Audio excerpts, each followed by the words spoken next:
Assalamualaikum warahmatullahi wabarakatuh. Hari ini kita akan belajar tentang konfigurasi elektron.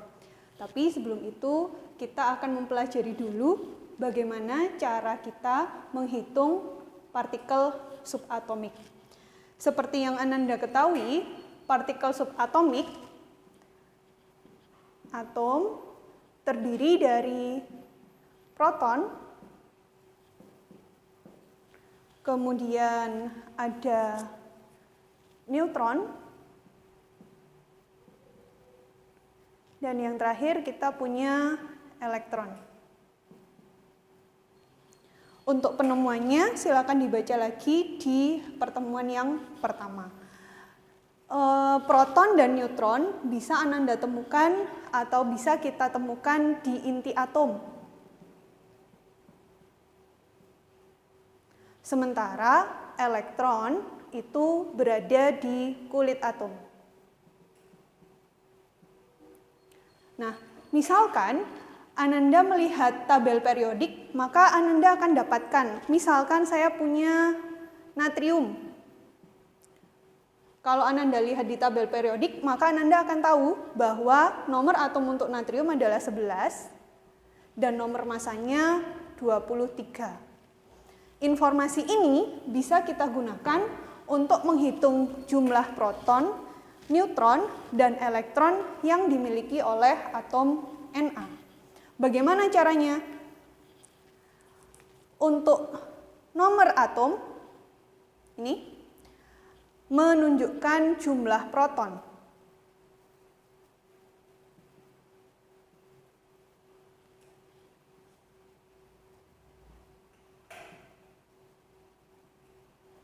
Sedangkan untuk nomor massa, ini merupakan penjumlahan dari proton plus neutron.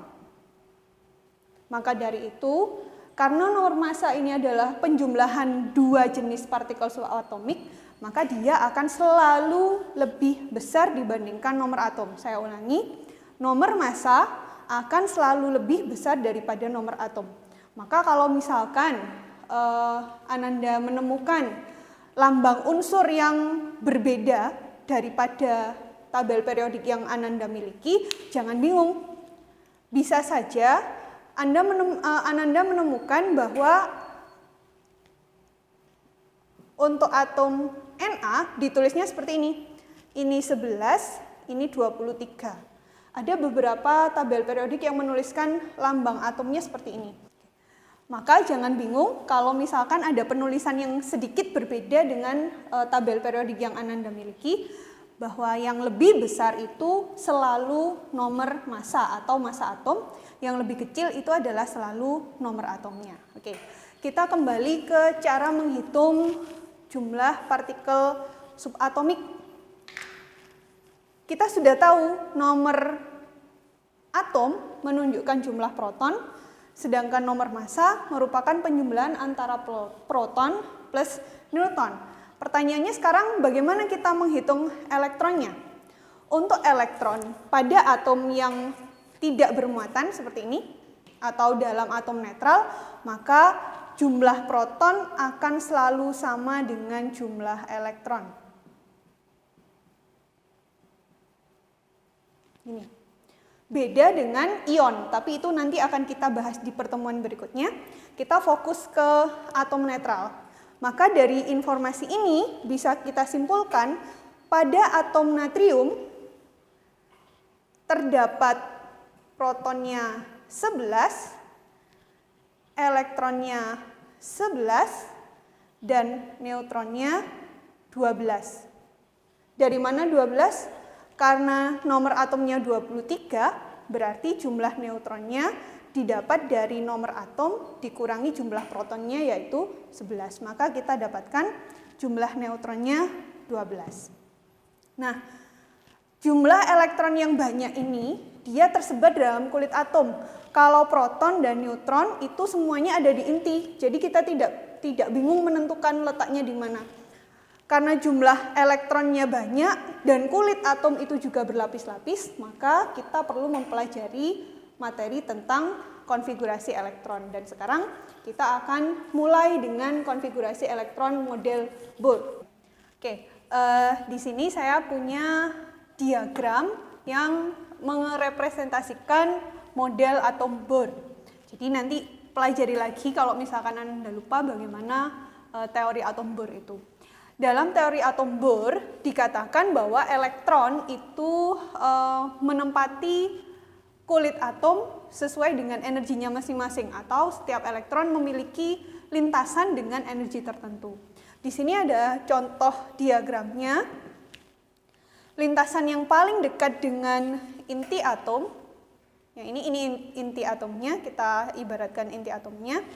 Maka lintasan yang paling dekat dengan inti atom itu adalah kulit yang pertama, atau N sama dengan 1. Biasanya disebut sebagai kulit K.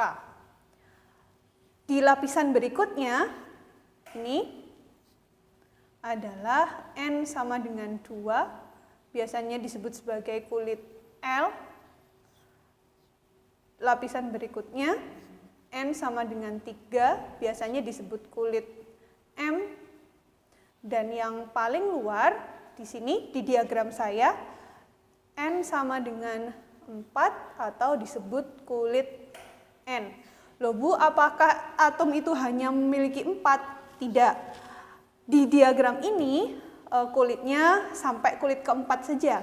Tapi atom itu punya lebih dari 4 kulit. Tergantung juga dengan jumlah elektron yang dimiliki. Kenapa hari ini kita hanya memakai 4 lapisan kulitnya?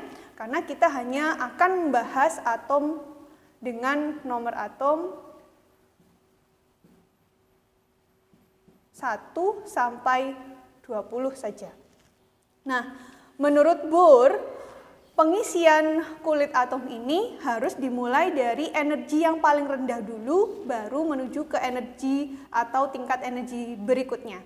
Maka dari kulit pertama, kedua, ketiga, dan keempat ini, apabila kita bandingkan energinya, energi yang paling rendah adalah energi yang dimiliki oleh kulit pertama. Otomatis elektron harus mengisi dulu kulit pertama. Kalau kulit pertama sudah penuh, maka pindah ke kulit kedua. Kalau kulit kedua sudah penuh, pindah ke kulit ketiga.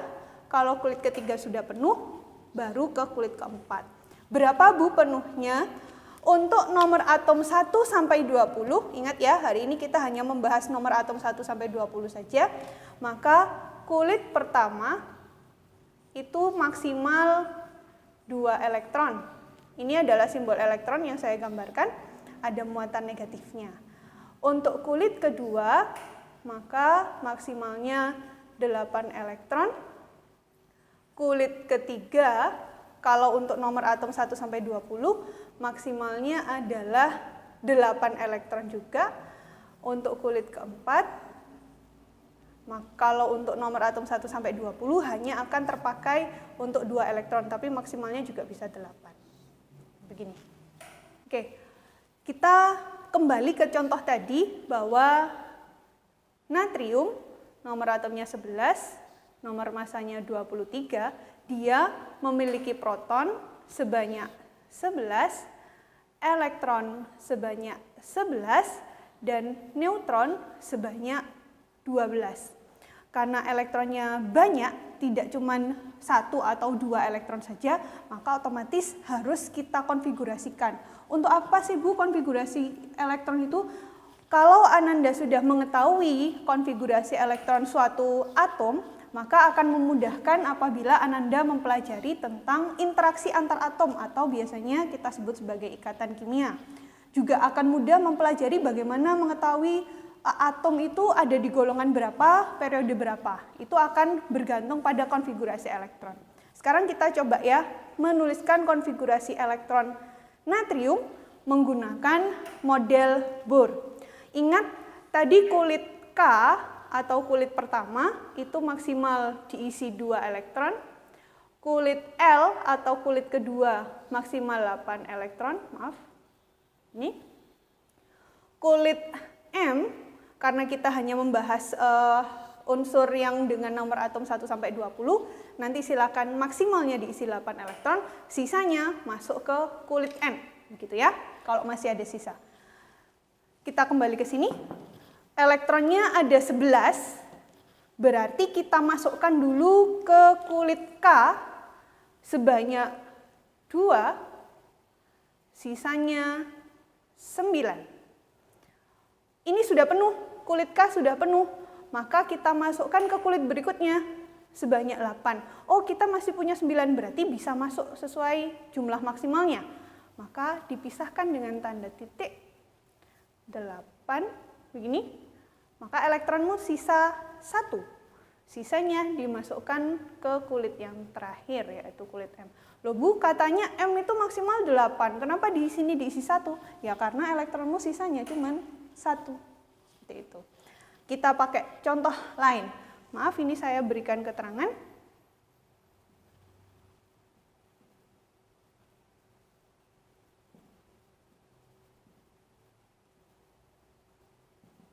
Ada beberapa yang menuliskan, kulitnya juga dituliskan tapi di bagian atasnya. Begini, kulit K atau kulit pertama isinya 2, kulit L atau kulit kedua isinya 8, dan kulit M sisanya isinya 1.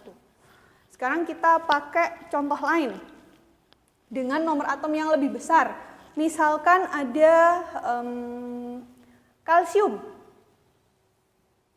Kalau kalian lihat di tabel periodik, maka kalian akan tahu nomor atomnya 20, nomor masanya 40. Ingat tadi cara menghitung jumlah proton, elektron, dan neutron, maka akan kalian dapatkan protonnya sama dengan nomor atomnya, yaitu 20. Elektronnya sama dengan proton karena di sini tidak bermuatan, 20. Neutronnya kebetulan kalau kita kurangkan nomor massa dan nomor atom, 20 juga. Sama semua. Maka bagaimana cara menuliskan konfigurasi elektronnya? Elektronnya ada 20 nih. Kita mulai dari kulit paling dengan energi yang paling rendah dulu. Saya pakai biru supaya membedakan dengan yang atas ya. Berarti dimasukkan kulit pertama sebanyak 2, sisa 18. Kemudian dimasukkan ke kulit kedua, maksimalnya 8, sebanyak 8, sisa 10. Masuk ke kulit ketiga, maksimal 8, sisa 2, dan ini dimasukkan ke kulit terakhir, 2. Maka konfigurasi elektron untuk kalsium adalah 2882. Saya beri keterangan di sini supaya jelas.